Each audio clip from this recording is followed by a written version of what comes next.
RCB. Hello and welcome everybody to the celebratory podcast of RCB Women winning the Women's IPL Edition 2. In the panel today, we've got ardent RCB fans. So we've got Tejas, we've got Bidhu, we've got Sanskar, Oreo and myself. All right, gentlemen. I want you guys to just reflect on this feeling. Did any of you believe RCB can win a cup in an IPL in our lifetime? Not men for sure. Not men for sure. It means not men as long as Virat Kohli is there in the team. Okay. Yeah. Why am I not surprised that Oreo somehow has to get it back to Virat Kohli? But okay. But I have to give credit to Virat Kohli. Whenever he's on paternity leave, it is turning out to be good omen. Okay. Tejas, Bidhu. Yeah, there was one more thing also missing, and there was a Chinnaswamy Stadium which was not there this time. It was. The first 7 games happened in Chinnaswamy. RCB didn't start well. So once the matches shifted to Delhi, they started winning. No, I mean, it's been a tough wait, definitely. But every year we still believe that we'll win. But yeah, I mean, to be honest with you, no, I didn't really think that we had it in us this season as well, because we all know our RCB management and their strategies. Of course, there is always room for improvement. But yeah, whatever the girls did, it's still, I mean, yet to sink in for me. It's a special feeling, and I hope this tag of defending champions, that that word itself is quite new for me. So yeah, just very happy about it. What about you, Sanskar? I mean, as a fan, you're always hopeful. Well, you hope for certain things, but in all honesty, no. Even I did not expect RCB to lift a cup, especially ending at third position. I didn't expect them at all. I thought it's going to be a Mumbai-Delhi final again. It's going to be a repeat of 2023. But to my pleasant surprise, I'm glad it has happened. 16 years of long wait seems very personal. It seems like a personal victory for men, women, for everyone. So I'm really, really happy that a cup like victory has really come into fruition in RCB's favor this time around. Yeah, I mean, I was so superstitious because I remember watching the second edition of IPL Men. I was in Gurgaon and RCB were in the finals. And then, they obviously lost that match to what was then Deccan Chargers. So this time I didn't watch it. So I kept myself distracted. And then midway, I was driving back home when I saw the scorecard. Delhi were shot out for 113. That's when I thought, okay, maybe RCB has a chance. But the only time I switched on TV was when we needed 4 runs of 5 balls, something like that. And then Richa Ghosh hits that lofted shot. And that's when finally everybody believed. All right, let's moving on from this excitement. I want each one of you to pick what was your favorite match. Yeah, probably. Yes. Okay, that's good. But whoever wants to start. Okay. I'll have to pick the very first game of RCB, the one between RCB and UP Warriors. It was a nail-biting finish. We saw some promising talent in form of S. Meghna, who I still feel has room for improvement, but I thought she was fine in that game. Then moving on to Asha Shobna as well, to my pleasant surprise, she did really well. Taking a 5-4 in Chinnaswamy is never an easy deal. And then coming to the Sophie Molineux and then Georgia Wareham, I thought they were really good with the ball that particular game. So that first game really set the tone for them this season. And RCB fans being the 12th man army in Chinnaswamy, so I thought that game really set and dictated the tone for the entire tournament for them to follow. So she had to defend what, 7 runs in the final over, 9 runs in the final over? Do any of you remember something around that, right? Yeah. And then we won with 2 2 runs. Yep. Got it. All right, Tejas, what was your favorite RCB match? Mine was it's slightly odd pick, the match which we lost by 1 run. I think it showed me that we can compete. I mean, it's Delhi. We've never won against them, chasing a huge total. Against good bowlers, Marizan Cap, Radha Yadav for that matter, Anand Reddy as well. All were bowling well, and then we should have actually won the match, but we lost it by a run. That really showed me that we have that champion quality, and there is something different this season. We will not. Of course, we lost the match, but it just showed me that these girls, they can fight under pressure, and we can come close. So I'll choose DC versus RCB, the league match, which we lost by 1 run. And that was a match when we were 35 for 3. And from there we recovered, or where Ellis Perry Yeah. and Richa Ghosh did win bonkers, right? Yes, absolutely. All right. Brilliant. Okay. Bidhu, what are the picks for you? I'll pick a game which happened in the middle of the tournament. So if you see the first couple of games were high-scoring games, any team like DC, Mumbai, RCB were scoring above 170. And the back end of the tournament, it was very, very low, middling, like 120s, 130s game. But there was one game which again RCB won. So it was with UP Warriors, and again it was the last over where they defended a very less total. So they had to, I think, defend. I don't exactly remember, I think, but they won by 1 run. Sophie Maloney was bowling. The reason is, I think that gave Bangalore the indication that they can actually win games with the slow bowling lot. So all the 3 spinners, and that's what they did in the back end of the tournament. Be it putting the brakes to the DC in the final game, or not allowing Mumbai Indians to score big runs. It was always a slow bowling which happened. So for me, I think that is a crucial game for RCB. Okay. What is it, yours? Well, I did watch the semis, and I was semis as in the eliminator match against Mumbai, and I was actually surprised that Mumbai was going pretty steadily, and I had almost given up hope, and then once Harmanpreet was done with, and they just choked like anything, and I really one thing I really liked, because I'm not a big fan of MI, Asim, sorry, but also I saw the disappointment and the dejection on the face of Neeta Ambani. I was like, wow, that was something. Like, you gave us a week long pre-wedding celebration, and then this came.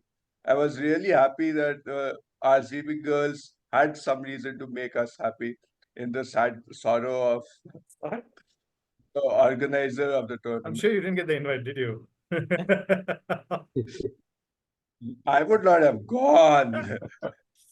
But yeah, I mean that match, yeah, I echo your thoughts, because I was watching it live and I'm like, I don't think, again, it's RCB reached the eliminator, we should be happy.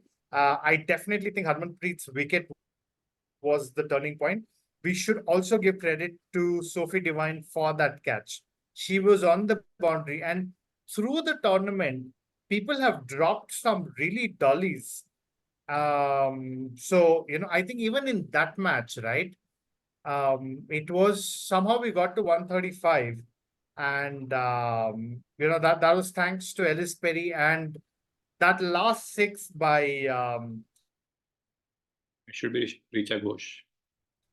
Georgia, where right, India hadn't 6, we probably still would have lost that match. So yeah, that was another special match. My pick was definitely Ellis Perez 6-wicket haul. Nobody expected, and I think RCB needed to win that game. They were coming off a loss. I was pleasantly surprised and blown by what Ellis Perry could do to that Mumbai lineup. That Mumbai lineup is a solid lineup, and for Ellis Perry to go in, pick up 6 wickets, and then score a 50 and ensure that because that match when RCB was chasing was also they again got into a 35 for 3 or a 40 for 3 kind of a scenario. And I think RCB also need to thank Nat Brand. She dropped Richa Ghosh twice in that match, or at least once if I'm not wrong. And that kind of helped them stretch the partnership, and take RCB to a victory, but definitely Elise Perry. And I think suddenly Elise Perry's performance has changed after that match. After that, I think consistently she's been doing 50s and taking them home. So that Mumbai match for me. Okay, go ahead, Sanskar. While we are talking about while we are associating six with Elise Perry, I think that six where she broke the window of a car, I think that's what we noteworthy, in my opinion. Did she get Again, that? Yeah, Did they she give her got. that? she did get a framed trophy of sorts. Yeah, that was very nicely Later. done. I hope some of my neighbors would have done that for me when I was young.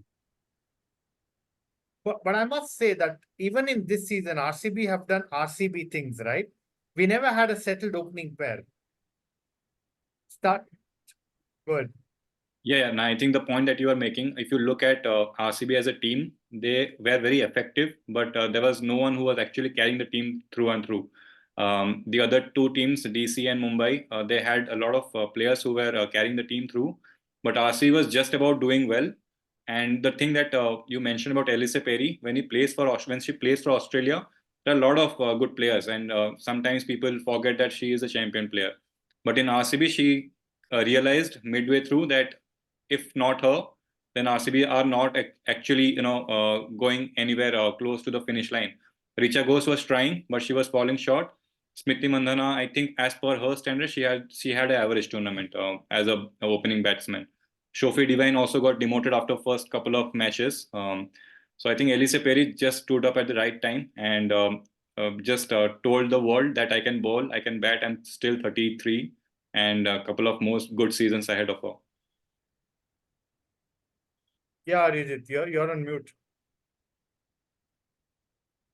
But Bidhu, on that note, Smriti Mandhana means like people are appreciating her that at least this season she was slightly better than last season where she had all. I don't remember her scoring even 50 also.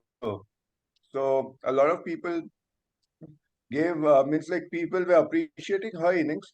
But one thing I was listening to Smriti Mandhana's press conferences and all. I think literally somewhere back she was trolling Kohli and company, man. Have you come across those press conferences? Like she told one funny thing that last season he gave me a pep talk and we did well. No, you did not. No, they lost 5 matches. He gave them a pep talk and they won the sixth one. Yeah.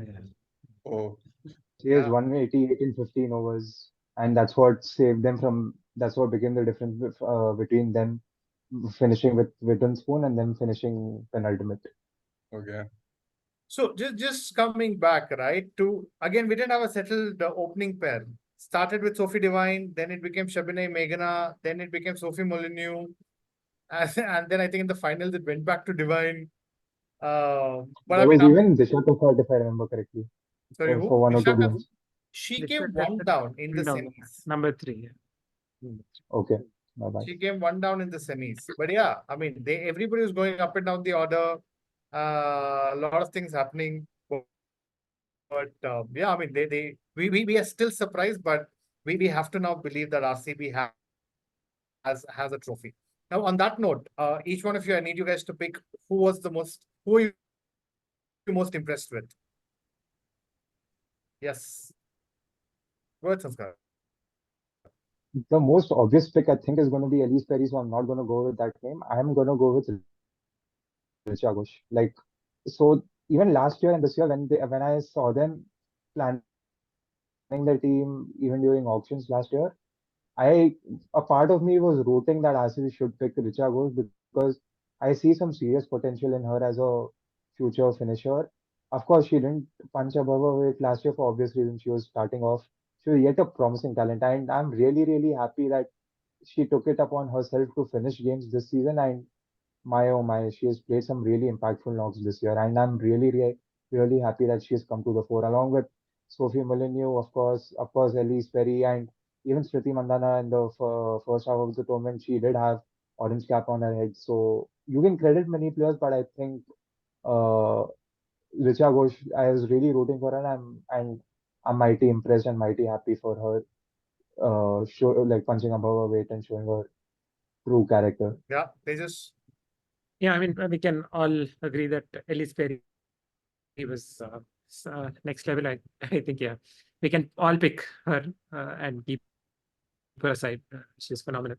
For me, I think it was Shriyanka Patil, especially considering that the first few matches, I was wondering why she was bowling uh, indifferently. She was good in patches, but she was not getting wickets. And then she got injured. She got a hairline fracture, and then got some time to think about the game, and then come back and semis eliminator, and maybe even against Mumbai as well. She bowled brilliantly, and to end up with 4 wickets in the final, in whichever way you look at, it's an incredible achievement. And she's just 21, and she's won purple cap in perhaps the most the glorified tournament for women's cricket. That's a big statement for a 21-year-old, and she has a good head on her shoulders, speaks well, gels with her teammates. I think sky's limit for Shriyanka Patil, and for me, definitely 100%,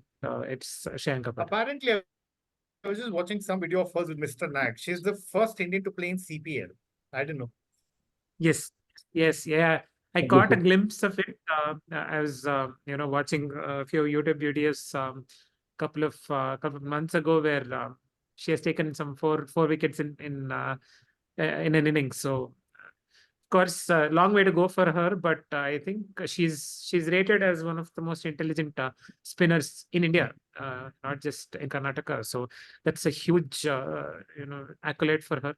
I hope she continues like this, and I'm from Karnataka, through and through Karnataka. You can call me biased, but I'm really really happy from. Is she the only Kannadiga in the team? Uh, Asha Shobhan is a Kannadiga as far as I remember. no, she's from Kerala. Kerala, I thought so. Okay. Yeah, I think so. No, Meghna is from Andhra Pradesh, I think. Yeah, Hyderabad, I thought. Yeah, I think so. Yes, yeah. Sorry, I think Shubha Satish is also from Karnataka. She made her debut recently. Yeah. She's also swashbuckling opener. She couldn't get her chance maybe in future, but yeah, Shriyanka Patil, man, 21-year-old, just the world at her feet. Good. Yeah, Sanskar, good. Just to add a little more to that perspective of Tejas, first 5 games she went wicketless, and from first half of the tournament to go with a purple cap, this shows the character she must have built upon to get to that stage and deliver for her team. So, like, I think we credit IPL a lot for bringing in brilliant talent for our men's team, and I think WPL is already starting to give us rewards in form of Richa Ghosh, in form of Shriyanka Patil, Shefali Verma for that matter for Delhi Capitals. Yeah. Like I see that as a very optimistic sign for women's cricket in India and in the world as well. Yeah, absolutely. Well said. What about you, Bidhu? Who's your pick for RCB? Yeah, all the three names that was mentioned, I think they were in the top. But I'm right now in Delhi, and I know Delhi Capitals do not have that much of a fan base. But if you observe closely, I think Meg Lanning has done a brilliant job with Delhi Capitals. Both the occasion they were top of the table, and this time too. Yes, RCB won, but the way Delhi Capitals had begun the innings, and unless those 3 wickets would have fallen, I think they were actually should have put a total of 150, 160, and with the brain of Meg Lanning, it would have been difficult for Bangalore to chase. So Yeah. I would choose Meg Lanning as one of the key players of the tournament. Okay. But what's your pick for RCB? Anybody who impressed you in RCB? Yeah, Elise Perry, it's very, very difficult to look beyond that. But again, you are talking about Shriyanka Patil. I think with Indian T20 side in future, so if you see, apart from Dipti Sharma, we actually need a bowler who is in form. Rajeshwari Gaikwad and Sneh Rana have a little bit tapered off. So I think the form that Shriyanka Patil has shown, given the T20 World Cup is in Bangladesh, slow pitches, I think she can be a good addition to the team. Yeah. Yeah. Okay. Arijit, for you? For me, actually, I primarily watched the eliminator and the finals, and I was really impressed by all the three spinners, and two of them have been named over here. Shriyanka Patel, of course, she being a Bangalore girl, she said, I wanted every year we keep telling Sala Cup Namdu, Sala Cup Namdu, I secured it for the city. I like that kind of attitude, but I was watching the sorry, the eliminator, and I believe the baller's name is Asha, Shobna Asha. Asha Roman, yeah. And the way she bowled the last over, hats off to her. And even in the finals, she bowled 3 overs, took about two wickets. Two wickets, yeah. Yeah, and did not give much runs. So I think probably because they were bowling in a spin friendly, but I was actually impressed by the kind of match sense, the game sense all the three spinners had.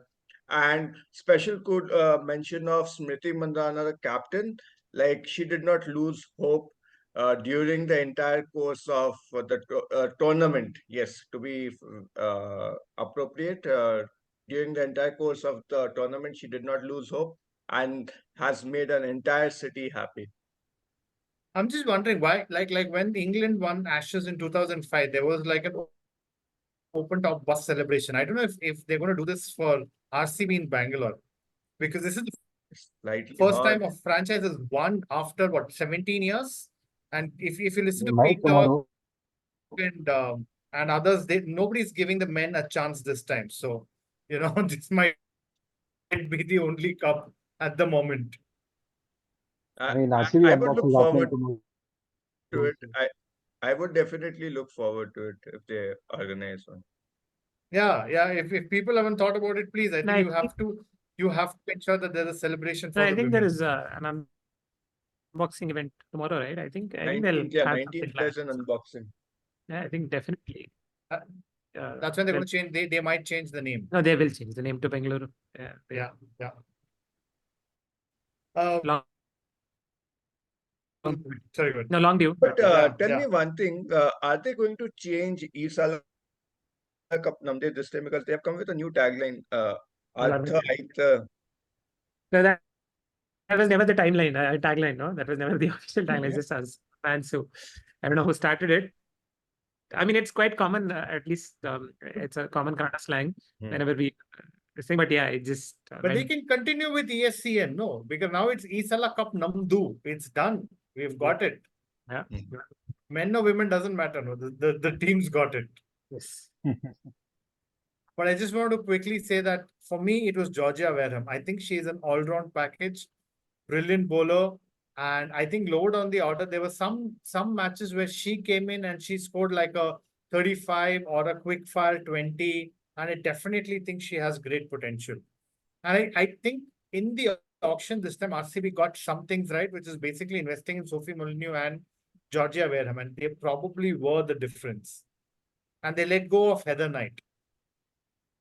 I think Heather Knight pulled out Pulled out. because the series against New Zealand, which starts tomorrow.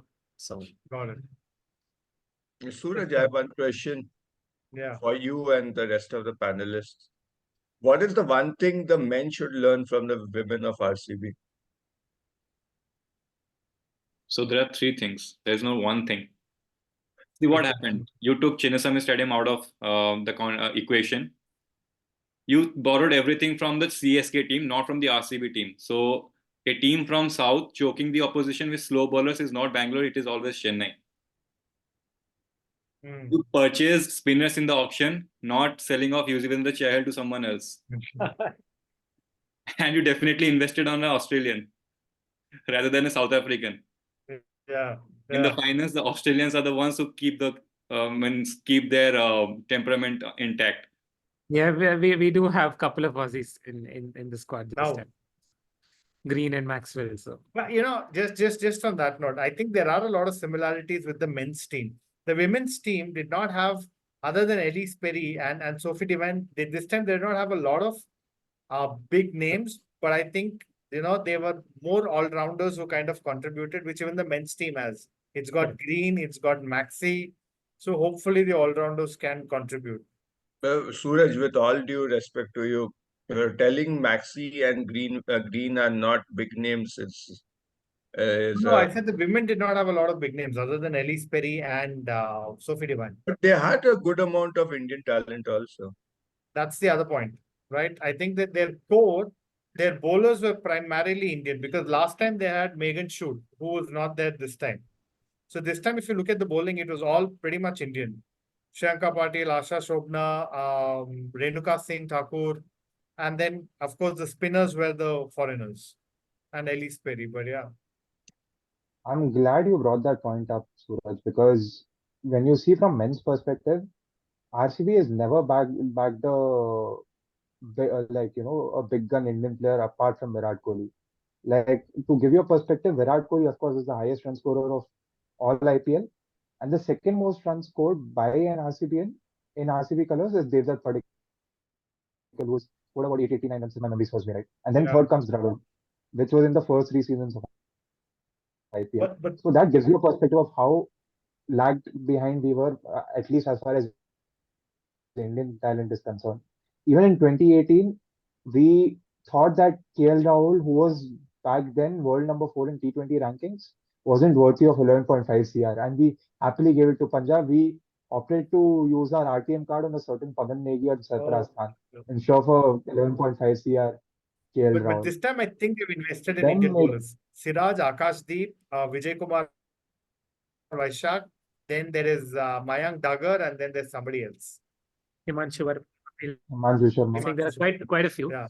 No, I think yeah, we'll definitely have an episode for the previews of the men's. Correct. Yeah, just I know. I mean, I just have one point.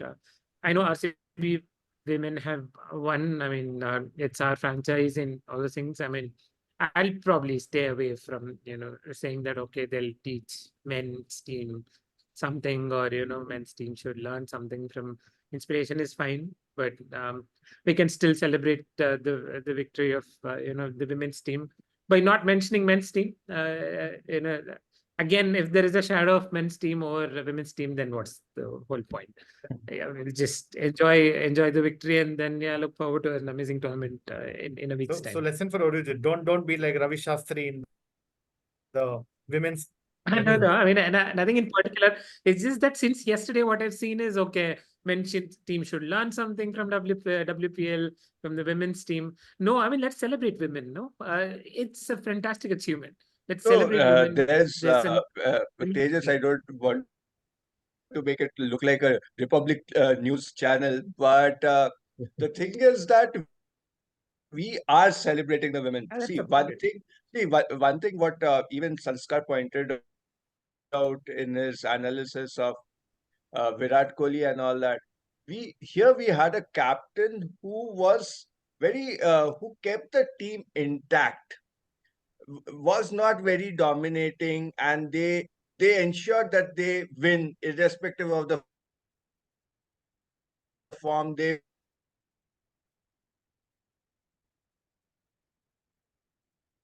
were just one key player gets all the attention, or one to two key players get attention. That is one thing which hurts the men's team, and you don't get to see Indian youngsters shining. Chahal had a very sad story to tell, that when he left, when he was dropped, there was no one else to even come from the squad and inform him that, and he felt really disheartened. So Totally that is agreed. one thing I feel bad for. No, I'll be the first one to For the youngsters in Yeah, the no, totally. I team. mean, there's so many things wrong with the RCB management. I mean, we all agree with that. It's just that, I mean, the constant talk of the men's team, as I feel, is undermining the whole